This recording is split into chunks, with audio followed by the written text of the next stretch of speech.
Hi there, and welcome to the Tonka Report. Today I'm excited that we have a new guest. We have the new mayor of Excelsior joining with us, and an old friend, the mayor of Long Lake. Mayor Gaylord, welcome. Thank you. Mayor Hultmann, welcome. Thank you. So Mayor Gaylord, this is the first time that you have been on the Tonka Report, so I thought I would take a minute just to have you explain a little bit about yourself, why you ran, and what you do, so the viewers know more about you. Makes sense. I was a former planning commissioner, and I was also, for 3 years, the chair of the planning commission in Excelsior. So with about 7 years experience. And last summer, springtime, well, a year ago, the former mayor, Nick Reel, asked me if I'd be interested in running. And so I had considered it, and I thought it would be a good idea, and that's kind of how I went down that path of becoming mayor. Have you enjoyed it so far? It's been a really fun time. A lot more interesting than I thought it would be. Of course, I was pretty involved with city politics, so I kind of knew the players and what to expect. But it's been a lot of really great life experiences, and hopefully we've helped guide the city in the last year in a positive direction. And we can talk some details about that later in the show. But I think it's been a really good experience. Well, great. And you want to share anything more what you do outside of mayoring, or what you like to do? Or? Sure. Well, my day job is I have a software consulting company, Soft Edge. So I do custom software design and build for clients in the cities and outstate. And so I've been doing that for about 12 years. So that keeps you pretty busy. Absolutely. So. Well, thank you for running. And as we all know, it's a time commitment, but it's a love for the community that we do it. So thank you for stepping up from Planning Commission and doing this. Right. Thank you. Mayor Hultmann, you're in your second term. You still enjoying the mayorship? I am. It's been we have a great council to work with. We've got one brand new council person, and then another one that was reelected. But we're all a cohesive group, so it's been pleasurable as we're going down the road to try to bring back business into the community, as well as this turn back that we'll talk about later too, that you and I went through once before. And so it's been okay. We've just lost our city administrator / finance manager, so we're in the process of looking for someone there. So that put a little bit of peaking and stress on us right now, but we'll get through that within the next month and a half. So let's stay on that for just a little bit, because Terry's been a good friend to both of us. Terry Post is the city administrator, finance guy, jack of all trades for Long Lake. Long Lake was very fortunate in my mind to find him almost 9 years ago. He did everything for us. So what is the process now for Long Lake to go about replacing Terry? We have I guess for lack of a better term, a headhunting company called Fultmann, and they also are working simultaneously with the city of Maple Plain, who lost their administrator. Their administrator gave them a 30-day notice. Terry was wonderful and gave us 90 days to help us through the process.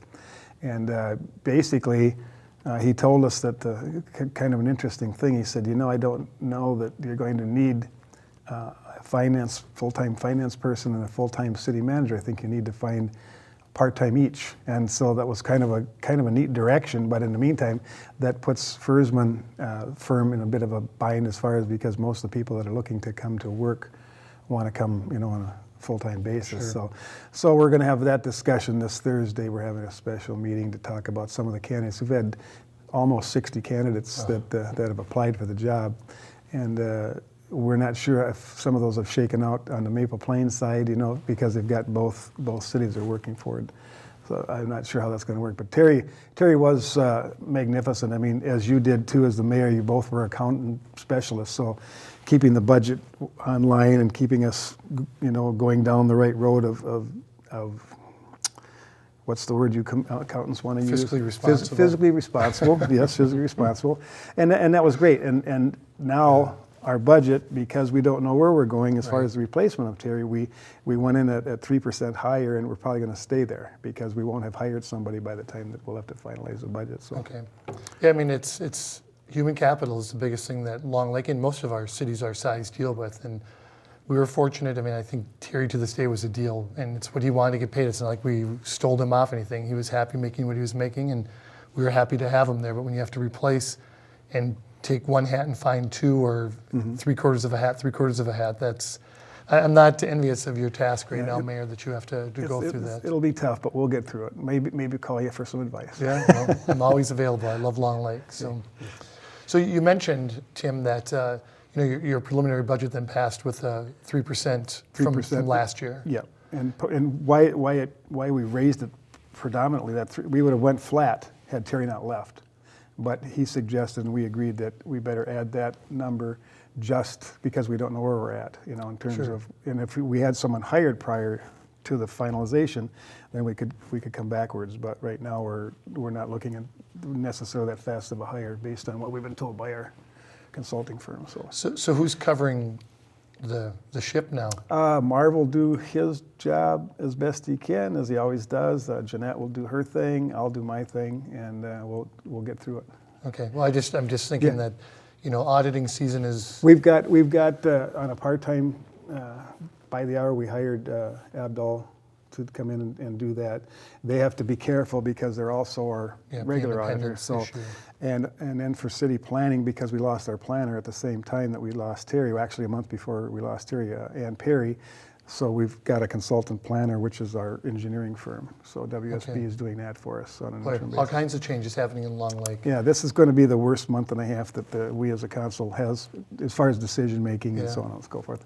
Then going forward in January through, it should be, things hopefully back to normal. It'll take us 90 days to 120 days to get used to whomever comes in to replace Terry. And then it'll be summer hours and you won't see him. No. So Mark, you've done your preliminary budget as well. Right. We have that set at 3% right now. Before we get into the details, though, I think just follow up on the discussion about changes in City Hall. And we have two changes. So we have a new city clerk, Shirley Murphy, who comes from Burnsville, I believe. She was the assistant city clerk.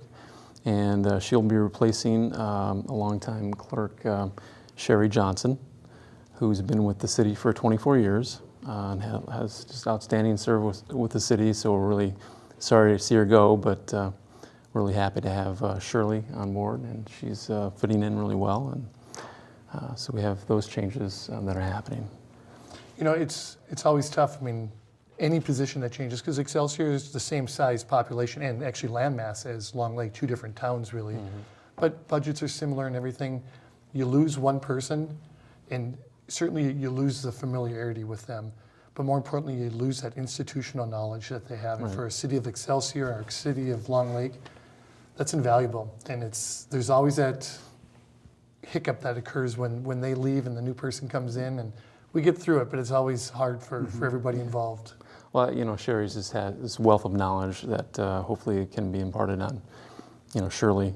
And we've had, about, I think, 4 months of overlapping coverage, so that's been helpful. Nice. And I think things will be pretty smooth. And of course, Sherry is right now the interim city manager, while Christy Luger is on maternity leave. She'll be back at the end of the month.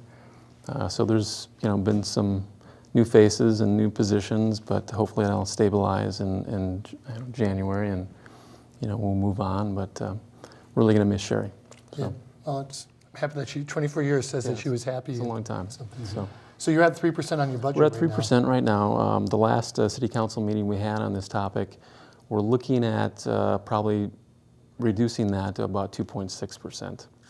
There's a couple things in the line items in the budget that we probably can remove and defer for a couple of years. But 2.6 is still a pretty good number compared to the CPI right now, which is I think 2.3. It's a little disappointing that we had to raise the levy, but since it's been 0% for I think 3 years now, we had a 0% levy. So we've done a lot of work to make it more efficient and effective, the workforce and our finances. But at this point, we just can't take out as much anymore. Some of the big drivers of this increase, the 2.6 or 2.7, whatever it turns out to be, were really personnel related. In fact, it's more specifically, it's about the police budget and the fire budget, which were, the police budget was about 2.89% increase. And we have to maintain our public services like police and fire, and we just can't cut back on that. I think we're really on that cusp of providing limited service or less service, and I don't think our residents want that. So it's really hard to fight that. Well, and we all will agree on this. I mean, when it comes to priority one, it's police and fire. And when the siren sounds, those trucks and cars need to roll. And I would never want to see us put any of those things in harm's way. So And I'm I think happy. people will understand that.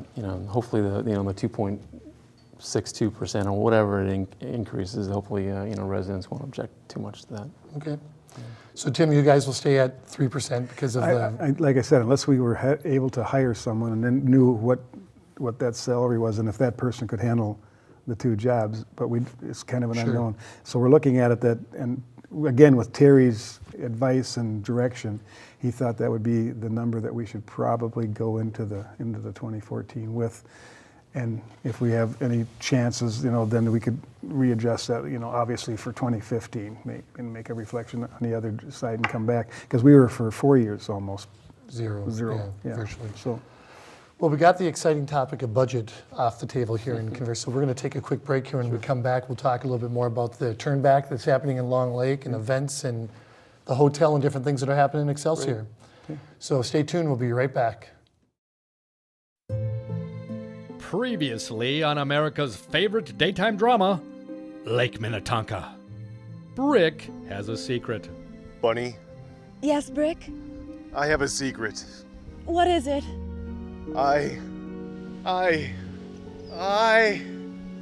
We interrupt this program to bring you this important message. The Lake Minnetonka Communications Commission, located in Spring Park, Minnesota, offers free television production classes. You heard it right. Free. Our friendly and knowledgeable staff will help bring your idea to the big screen. Why, thank you. We are very friendly and knowledgeable. From studio lighting and nonlinear editing to on-location shooting, we'll guide you down the path you need to succeed. Hurry in, folks. An opportunity this good won't last forever. So, you're not mad? Of course not, you big lug. I just wish that you would have told me about LMCC's production classes. Maybe next time we can take classes. Together? Well, welcome back. When we left you, we were talking about budgets, and I just wanted to throw out one thing. If you live in Long Lake or Excelsior or any of the other communities in the lake area here, you do have an opportunity to go meet with your council to hear what their final budget will be and voice a concern if you want at that time. So please check your respective cities' websites and find out their meetings. And if you want to voice an opinion, please get involved. Not trying to put either one of you guys on the hot seat. I just, people need to know that they need to do that. Mayor, as we were at break here, we were talking about some of the things that were happening in Excelsior. And one of the things that came up was that you've had a hotel project going on for some time. You want to bring us up to speed? We're trying to launch the hotel. It's a planned unit development. So it's a 3-step process in Excelsior. The first 2 steps have been passed successfully. The plan concept phase and the general plan phase have all been approved by the City Council and the commissions. Without some controversy, but we made it through. So right now we're waiting for the final plan review.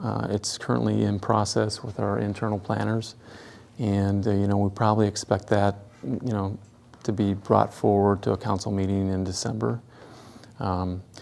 So once that gets reviewed by the City Council, and I'm expecting it to pass, there's really nothing that's changed in the general plan for the final plan. So we fully expect that to go forward. Of course, anything can happen in the council meetings, right. But we expect that, and we welcome that. It's going to be a really great addition to our town. It's really putting Excelsior back into that destination model, where we started out a long time ago with lake hotels and back at the turn of the century. So we're pretty excied about having that hotel. We can expect to see a mini Valley Fair coming back then. Well, I don't know about the Valley Fair, but. The hotel is just going to be a great asset to the community, and people are going to want to come and stay and visit the businesses, and we're trying to gear up in events, and we can talk a little bit about that later to make the town more friendly year-round. So we have draws in the summer, which is obviously 4th of July. But in the winter, we're trying to come up with other events. We have Arctic Blast and some other things coming up. We can talk more about that. Perfect. So the hotel, boutique or It's a boutique hotel. It's 58 rooms. how many stories? It's 4 stories, and that includes underground parking, which is required by the PUD, which the developers are working towards. It's controversial in the sense that it's higher than any other building in town. By 20 feet? By a substantial amount. The current ordinance is 35 feet, Right. and it's 50, I want to say it's 54 feet high. Okay. And that's on one side of the property, which faces the lake. The other side, which is on Water Street, it meets the requirement of 35 feet. But with the PUD process, there's provisions that allows the council to approve the higher, building height. Sure.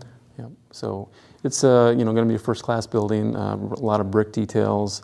I think it's going to fit in really nice with the surrounding buildings. There's been a lot of work at the HPC level to craft this building so it's better.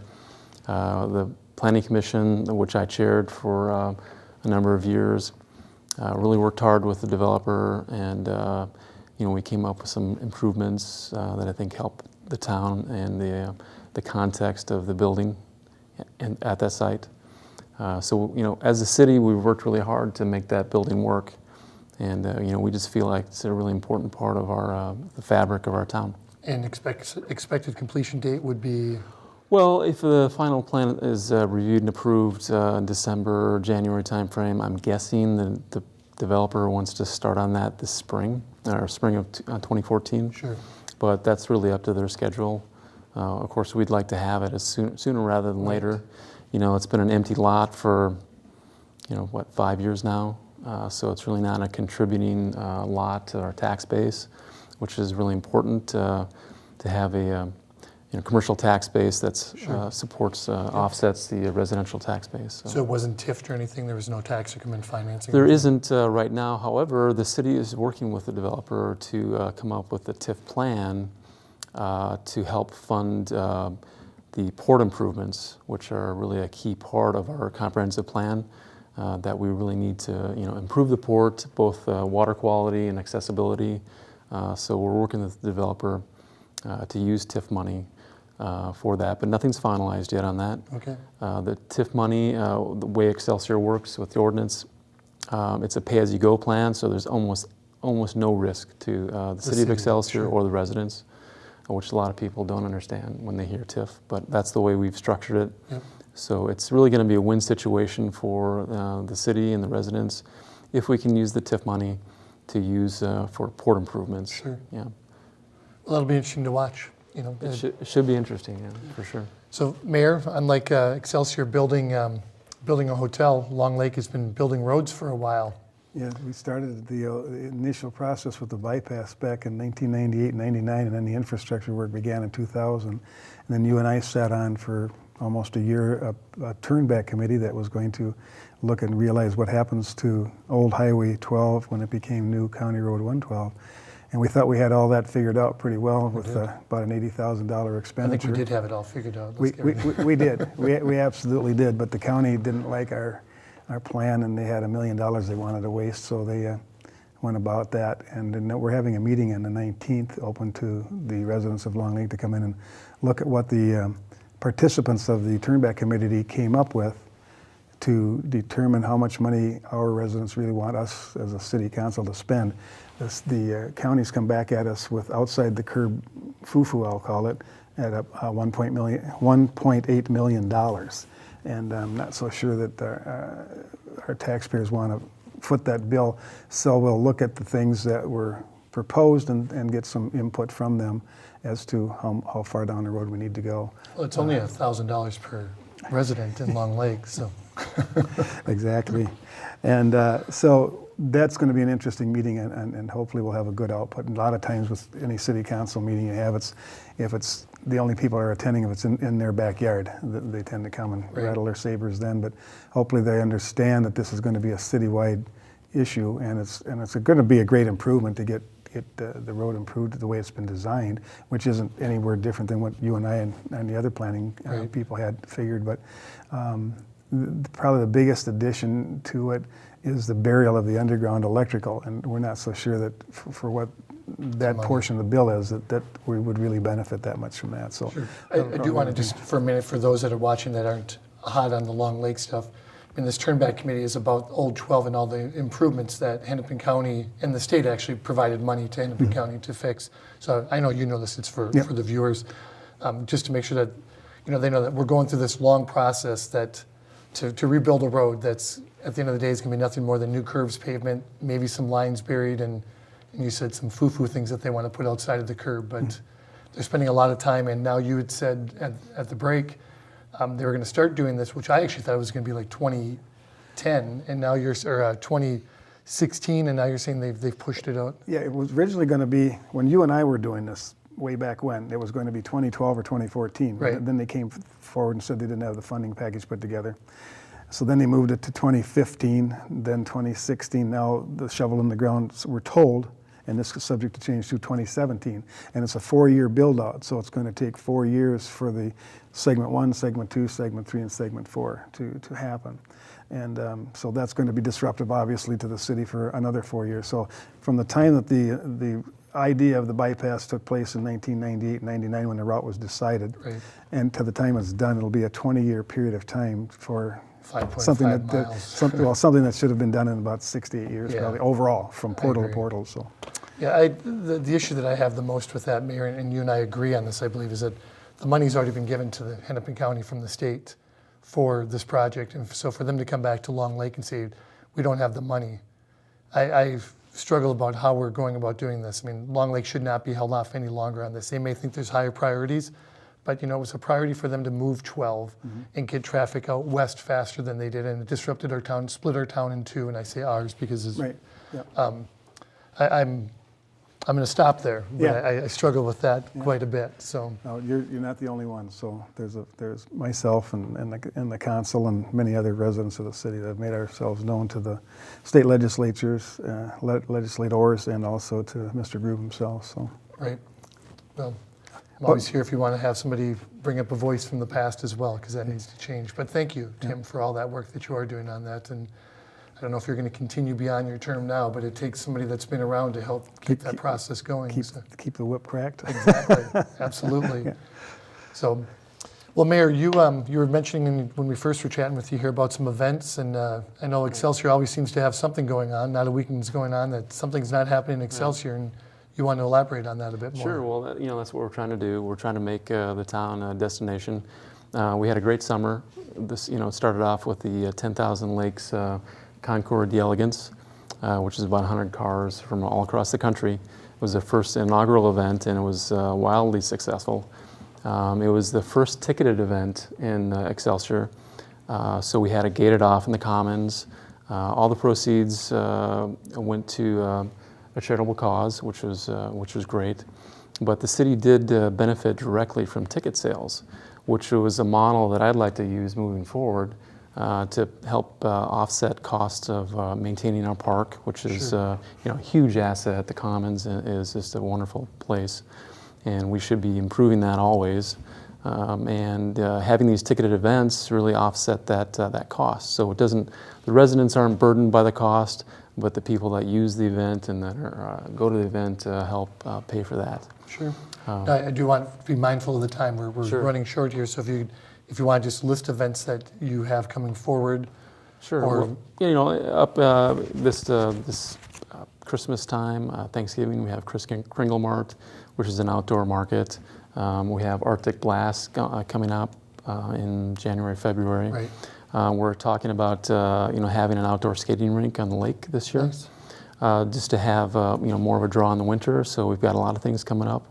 And all this will be on your website, so if people want to see what's happening in Excelsior. Well, it's split between the website, Excelsior website, and the Excelsior Lake Minnetonka Chamber of Commerce. Perfect. Laura Hotvet has done a remarkable job this year as her first year as executive director, and fabulous 4th of July presentation, and we just really fortunate to have her, and we have a lot of events coming up, and we're just trying to make that town really a dynamic place to live, play, and work. So come visit Excelsior. Right. maybe stay and live. Exactly. So Tim, you have a couple events coming up as well. We have our January Snowball Open, which is going to be, I think, our 30th or 31st. It's put on by the Lions Club, and it's an outdoor event on the lake. It's a golf outing where they plow fairways, et cetera, Right. sponsored by various businesses in the community. Then we'll have, in June, we'll have our 4th annual Summerfest, which is a throwback to the old Buckhorn days, which we didn't have any reason for people to come to town. Now we do, as you do too. You need these destinations. And then we'll be going with our 3rd annual in August National Wakeboard Surfboard Competition. Nice. And that they're coming from all over the United States for that for the 3rd year in a row coming up. So those are the 3 big events. And those will be on the website as well. Those will be on the website. And also, we have a very active Chamber of Commerce as you are getting up and rolling with yours. And so our Chamber of Commerce does a lot of posting and so on and so forth. Perfect. Well, Mayor, thanks for being on the show. It's 30 minutes, we're done here, but we'll have you back on soon. And your websites will be up here for everybody to see. And thank you for jobs well done. Thank you. And thank you for joining us. And remember, if you want to know what's going on in the lake and the cities, please join us right here on the Tonka Report.